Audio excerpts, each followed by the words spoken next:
Magandang araw ulit sa inyong lahat mga kamatsas. Mamaya ang ating round number 4, 4 p.m. Pero bago tayo pumunta doon, atin munang i-analyze ang nagkapisa ang laban dito sa katatapos lang na round number 3 ng Kamatsas Invitational GM Tournament sa pagitan nila 13-time Philippine Champion Grandmaster Rogelio Antonio Jr. kontra kay Woman International Master Lu Miaoyi, ang sinasabi pong the modern Mikhail Tal sa panahon ngayon. Tabla yung iba, dito lang po nagkapisakan. Sa end part ng video, papakita ko sa inyo ang standing.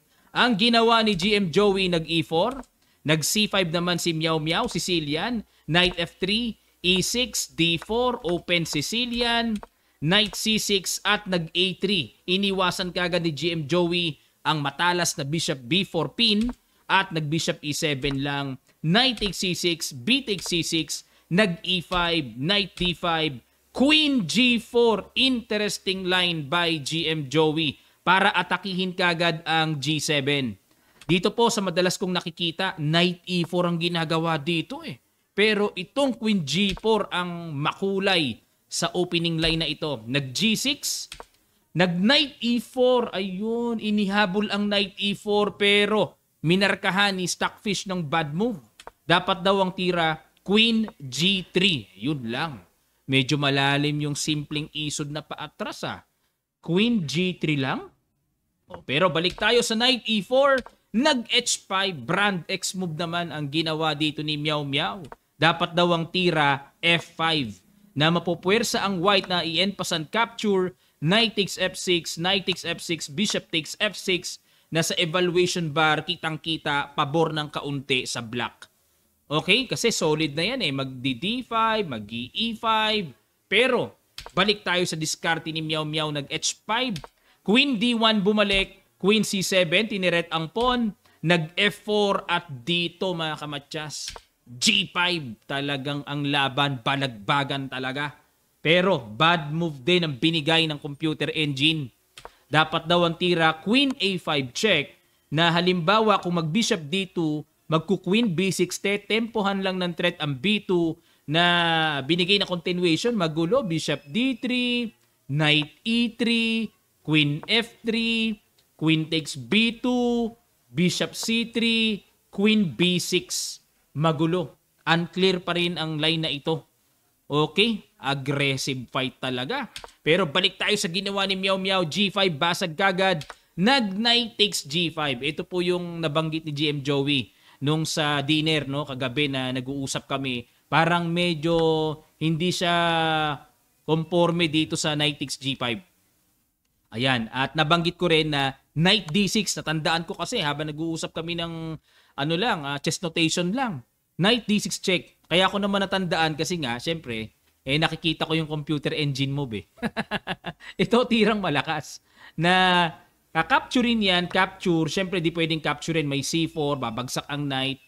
Pero dito, tinuluyan ng computer engine eh. Wala bang ibang pupuntahan?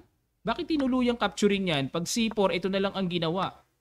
O wala na, one piece down ng black. Bakit? Kung iiwas lang, halimbawa, iwas lang ang black ng Queen B6, mag-F takes G5. Ayun, magulo ang line na ito pero malaki ang evaluation bar, pabor sa puti. O, balik tayo. Pero nag-Knight takes G5 si GM Joey at dito talagang nasa dugo talaga ni Miao Miao. Rock and roll talaga. Knight takes F4. Good move naman na tira ng computer engine. Ayan may bishop na. Kinapturan pa. Bishop takes G5. Pero ang ganda ng ginawa ni GM Joey. Queen D2. Tumbok na tumbok sa computer engine. Simple lang. Siyempre hindi pwedeng makipagsabayan ng capture-capture. May Queen takes E5.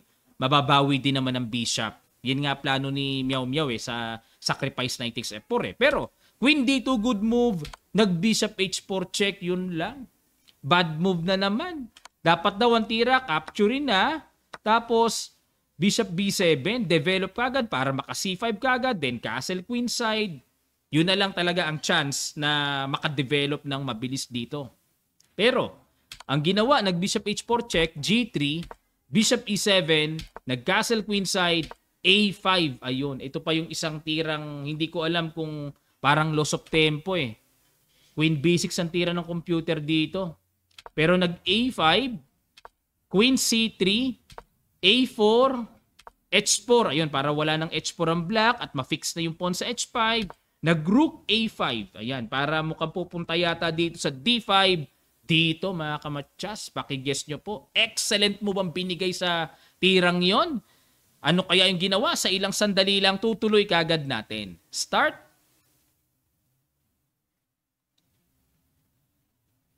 Maraming salamat po mga kamatsas. Hataw na hataw ang tirang Rook D6.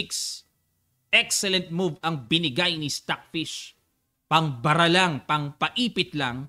At nag-F6 dito. Another bad move by Meow Meow. Dito kasi hindi pwedeng capturein ng tore. Mangyari matitreat ang queen at bitay ang rook sa H8. Kaya hindi pwedeng capturein eh. Pero ang tira daw dapat na safety, balik na lang, rook A8 na lang. Yun nga lang, parang walang ginawa ang black. Galing na sa A8 pero babalik. Yun lang. Pero nag-F6. Another good move? Ay hindi rin pala no. Nag-E takes F6, key move lang, key move. Sacrifice ang rook sa D6. Pero dito po, ayan, tama naman yung nakita dito ng aking arbiter na si I.A. Ricky Navalta. Oo, nag-a-analyze kami. Dapat daw ang tira, rook takes E6. Yan po ang excellent move. Malupits, I.A. Ricky. Matindi, tama yung tira mo. Yan ang tira ng computer engine, no? Pag kinapture, E takes F6. Ayun no, nakatreat. Naku, tusok-tusok. Na medyo magulo ito. E5 ang binigay na continuation. F takes E7, di makakapture. Kasi bitin ang rook sa H8. Na dito, hindi pwedeng capturein ng queen. Makukuha tore. Kapag kinapture naman ng king, may bishop G2 lang. Bishop C4. Yan, bishop G2, bishop C4. At rook E1. Medyo malalim nga lang. Para mong binuhay si tal nito pag ginawa mo yan. Medyo may pagka-positional play lang eh. Pero yan pala excellent move. Oh. Tinan nyo ang evaluation bar. Plus 5.26. What a move by I.A. Ricky. Nakita niya yung tira na yan. Nakita niya oh. Pero balik tayo sa ginawa ni GM Joey. Bishop takes D6. Capture, capture. Ayun, bitay din naman ng rook sa A5, queen takes G3, bishop D3, queen F4 check, kinapture ang pawn pero may rook F1. Ang main problem dito ng black, papaano pahihingahin, makakadevelop ang hindi makalabas na bishop, baradong-barado. Nag queen G7, queen takes A4, pinitas muna king E7, queen A7 para di makagalaw, di makadevelop ng ganun. Pinipigilan talaga ni GM Joey ang posibilidad pang mabuhay ang bishop sa C8. Nag-queen E5, queen F2, ayun, may mga check-check, king D8, rook E1, queen G7, queen B6 check, king E7, queen C5 check, king D8, at nag-A4. Ayun, sinimplihan lang ng A4, pagagapangin ng pawn papunta sa hanggat maaari makapromote. Queen F8, hamon queen to queen, queen B6 checking E7, A5. D6, ayun, nagpaka-desperate na kasi para lang makahinga ang bishop. Rook F1, tiniret ang queen, queen E8, A6, ayun ang gapang oh.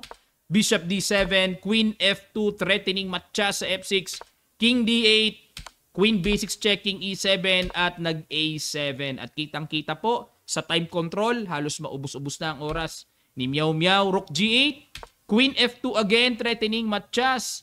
Nag-D5 para dyan pupunta pero ang matinding bitaw, simple lang, queen C5 check. Resign si Meow Meow. Dahil kung ang king ay bababa sa D8, makakapag-promote na ng another queen. Grabe mga kamatsas, napalaban dito si Meow Meow sa Pilipinas. Naramdaman niya ang pagkasolid, pagkabeterano at lakas ng ating mga manlalaro dito. Una po siyang tinamaan kay I.M. Garcia at ngayon naman kay GM Joey at sa round number 4 makakaharap niya ang ating isa pang pambatong grandmaster na si John Paul Gomez. Tingnan natin kung ano naman ang magiging facing niya. Basag na ba ang loob niya sa dalawang dikit na talo o babawi siya ngayong round number 4. Yan po ang abangan nyo. Nakatutok pa rin po ang ating live cam sa kanilang laban between WIM, Meow Yi, and GM Gomez. Yan po ang inyong antabayanan mamaya at 4 p.m. today. Okay? 1 game lang po ngayon, bukas 2 games.